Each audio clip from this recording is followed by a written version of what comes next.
C'est fini, je désespère. Vous êtes stupide, ma fille. Il faudrait tout vous seriner, et cela devient gênant. Puisque vous n'avez pas de fortune, comprenez donc que vous devez prendre les hommes par autre chose.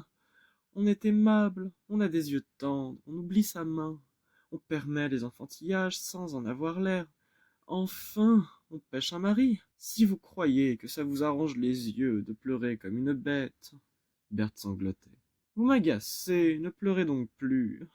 Monsieur Josserand, ordonnez donc à votre fille de ne pas s'abîmer le visage à pleurer ainsi.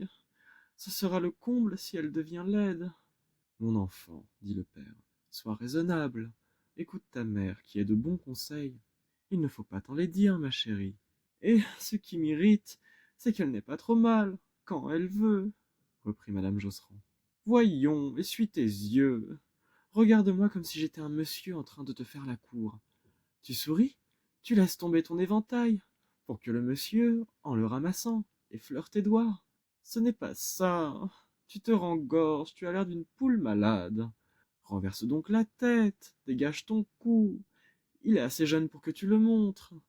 Alors, comme ça, maman? Oui, c'est mieux. Et ne sois pas raide. Elle a taille souple.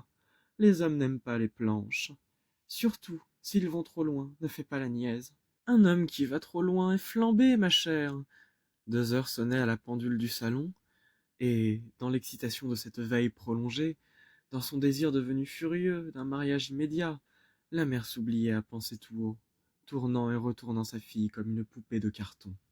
Celle-ci, molle, sans volonté, s'abandonnait. Mais elle avait le cœur très gros. Une peur et une honte la serraient à la gorge. Brusquement, au milieu d'un rire perlé que sa mère la forçait à essayer, elle éclata en sanglots, le visage bouleversé, balbutiant. Non, non, ça me fait de la peine. Madame Josserand demeura une seconde outrée et stupéfaite. Depuis sa sortie de chez les d'Ambreville, sa main était chaude, il y avait des claques dans l'air. Alors, à toute volée, elle gifla Berthe. Tiens, tu m'embêtes à la fin. Quelle peau! Ma parole, les hommes ont raison.